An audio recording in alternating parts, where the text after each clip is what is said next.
Olá, vim falar com vocês sobre a reprodução assistida, a regulamentação dessa técnica médica. O que seria a reprodução assistida? Seria a técnica para auxílio da fertilidade. Não é restritiva para quem tem doenças ligadas à infertilidade. No Brasil, a gente pode ter acesso às técnicas de reprodução assistida, seja para postergar a maternidade, a paternidade, por desejo próprio de buscar isso, pela formação e constituição familiar que nós tivemos e que muitas vezes pode precisar, então, se valer do uso da técnica para facilitar a reprodução, e também por causa de infertilidade, tá?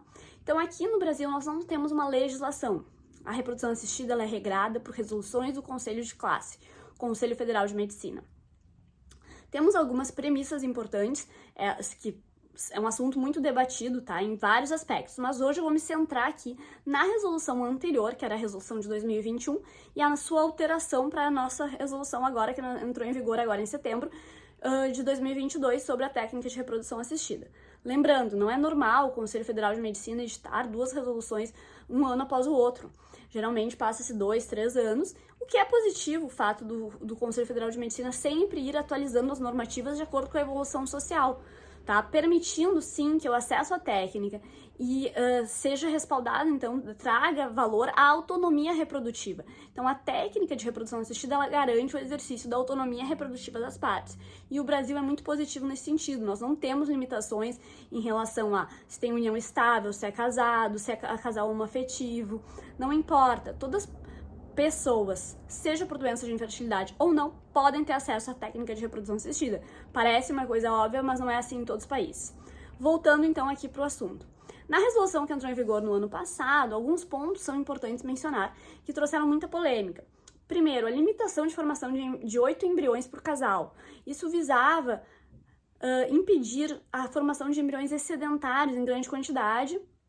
Porém, em contrapartida, piorou para os médicos a questão de formação desses embriões, porque toda vez que as partes teriam que formar mais embriões, eu precisaria gastar mais para realizar a técnica, tornando já uma técnica que é custosa, quase proibitiva.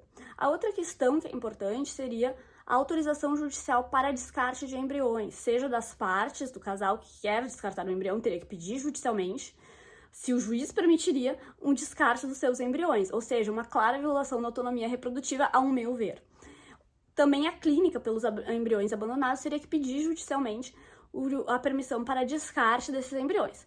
Lado positivo seria que os embriões em estado de abandono, ou seja, que não tem mais uma contrapartida dos pacientes, não tem retorno, esses embriões que estão em estado de abandono, a clínica teria uma segurança jurídica de dizer que um documento atestando que foi permitido o seu descarte, porque estavam em estado de abandono. Todavia, tornou novamente mais custoso, tanto para a clínica quanto para os pacientes, pois teriam que constituir advogado e postular, então, essa possibilidade de descartar esses embriões. A última questão que eu quero mencionar com vocês dessa resolução do ano passado foi que se tirou da biópsia, né, se proibiu que na biópsia dos embriões viesse com o sexo de cada embrião, tá? Porque no Brasil nós não podemos selecionar, quando vai se realizar a técnica de reprodução assistida, o sexo desse embrião, isso é proibido. Mas geralmente no exame de biópsia vinha essa informação e era dada para o médico, médica, para a clínica que estava responsável pela reprodução assistida.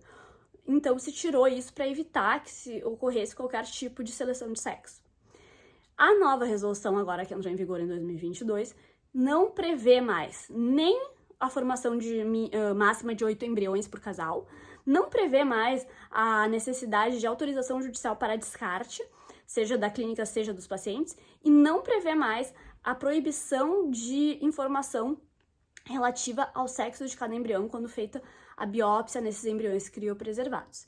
Desse modo, algumas questões foram facilitadas para os pacientes e para os médicos, devido às polêmicas que eu mencionei aqui para vocês, e seriam esses os pontos a tratar aqui com vocês.